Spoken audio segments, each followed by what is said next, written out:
जब हमें लगता है कि हम कमजोर हैं, इसका मतलब ये नहीं होता कि हम कमजोर हैं। कमजोरी हमेशा इंसान के दिमाग में बसती है।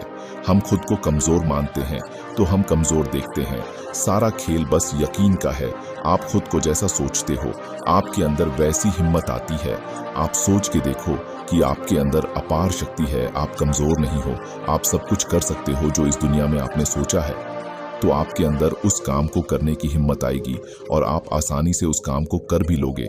लेकिन अगर आप ये सोचो कि आप बहुत कमजोर हो, आपके बस का कुछ नहीं, ये काम बहुत मुश्किल है, या फिर उसके लिए तो आप बने ही नहीं हो, इतना बस सोचने मात्र से आप खुद तो कमजोर महसूस करने लगोगे। आपकी बॉडी खुद आपको रिस्पॉन्स करेगी कि आपसे वह काम नहीं हो सकता। इसलिए जिंदगी में ये बात सच है, हमेशा हम खुद को कमजोर समझते हैं, इसीलिए हम कमजोर बनते हैं। लेकिन अगर हमें उस पर यकीन हो तो हम इस दुनिया में हर एक काम कर सकते हैं जो हमें करना चाहिए। एक कहानी है, आशा की कहानी, आपको जीवन में बहुत कुछ सिखाएगी। जंगल में एक भेड़ चराने वाला लड़का रोज सुबह अपनी भेड़ों को जंगल में जाना करता था। दिन भर भेड़ों को चराता और शाम होते ही अपने घर को आ जाता। कितने सालों से बस वह यही काम कर रहा था। एक समय वह जंगल में जब भेड़ों को चरने जा रहा था, तब तक उसे झाड़ियों के पीछे कोई आवाज सुनाई दी। उसे लगा शायद कोई खरगोश का बच्चा है। वो पास जाकर देखा तो हैरान रह गया, क्योंकि दरअसल वो खरगोश का बच्चा नहीं, वो एक शेर का बच्चा था। उसने उसे उठ या शायद उसे चोट लगी थी। ऐसा प्रतीत हो रहा था जैसे मानो कि वो घायल हो, उसके साथ कुछ हुआ है। आसपास देखा तो उसे कुछ भी दिखाई नहीं दिया। उसे लगा कि शायद उसकी मदद करनी चाहिए। उसने उस बच्चे को उठा लिया और घर ले जाके भेड़ों का दूध पिलाया और उसकी पालन पोषण करी। धीरे धीरे वक्त बीतता गया, शेर बड़ा होता गया और वह उन्हीं के साथ सारा वक्त बिताता और उन्हीं के साथ अवर रहता। यहाँ तक कि वह भेड़ों के साथ चरने में जाया करता था। शुरुआत में उसे घास खाने की आदत लग गई। वह हर दिन सुबह भेड़ों के साथ बाहर निकलता और शाम को भेड़ों के साथ ही घास खा के घर चला जाता। रात को दूध पीता और ऐसे उसकी दिनचर्या चलती गई। वक्त और बीता समय और पुराना हुआ और धीरे धीरे अब वो सिर बहुत बड़ा बन चुका था। एक समय की बात है, जब वो जंगल में भेड़ों को राने जा रहा था तो शेर भी उसके साथ था। उस दिन शाम हो गई और ज्यादा आंधी आने की वजह से वह जंगल के और भीतर चला गया। तब तक उसने देखा कि अली का बड़ा शेर उसके भेड़ों के झुंड की तरफ आ रहा है।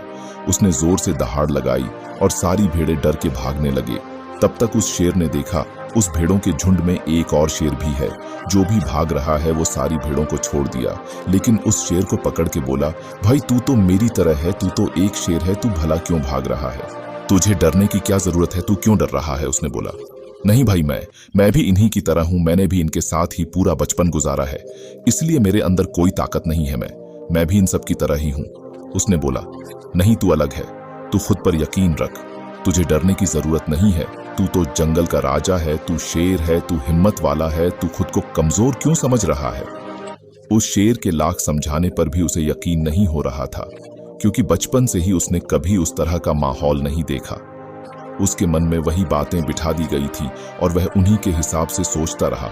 उस शेर ने बोला, आओ तू मेरे साथ, मैं तुम्हें कुछ दिखाता हूँ। तालाब के किनारे लेकर जाता है और कहता है, देखो इसमें क्या दिख रहा है? वह कहता है, कुछ नहीं, इसमें तो मैं हूँ, जैसा हूँ वैसा मैं दिख रहा हूँ। फिर उसने अपना चेहरा पानी की तरफ किया और कहा, देख अब क्या दिख रहा है? उसने बोला, इसमें तुम्हारा चेहरा है, लेकिन 1 मिनट जैसे मैं दिखता हूँ वैसे तुम देखते हो, और जैसा मैं हूँ वैसे भी तुम्हारी भी बनावट है। फिर इतना क्यों? अगर तुम दहाड़ सकते हो, तुम शिकार कर सकते हो, और तुम कह रहे हो कि तुम जंगल के राजा हो, तो भला मैं क्यों नहीं हो सकता? उसे बात समझ में आई और उसे इस बात पर यकीन भी हुआ कि वह शेर है। उसे अपनी शक्ति पहचानने की आवश्यकता है। उसने अपनी शक्ति को पहचाना और जोर से दहाड़ लगाई। उसकी खुशी कोई ठिकाना नहीं रहा, क्योंकि वो पहले जैसा नहीं रहा। अब उसने अपनी ताकत को जान लिया था। उसे यकीन हो गया था कि उस जीवन में उसका मकसद क्या है और जीवन में उसकी अहमियत क्या है। दरअसल वह नहीं है जो वह है, वह कुछ और है जो बहुत बड़ा है।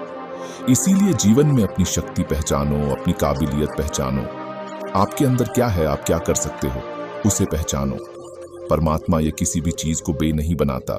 सबके अंदर कुछ ना कुछ कला है, सबके अंदर कुछ ना कुछ हुनर है। उस हुनर को तराश हो और उसमें निपुणता पाओ, तभी जिंदगी बदहाल होगी। बाकी कहानी आपको कैसी लगी आप हमें कमेंट बॉक्स में ज़रूर बताएं और इसी तरह की और कहानियों के लिए इस चैनल को सब्सक्राइब करें। तब तक मिलते हैं एक और नई वीडियो के साथ अगले दिन। धन्यवाद।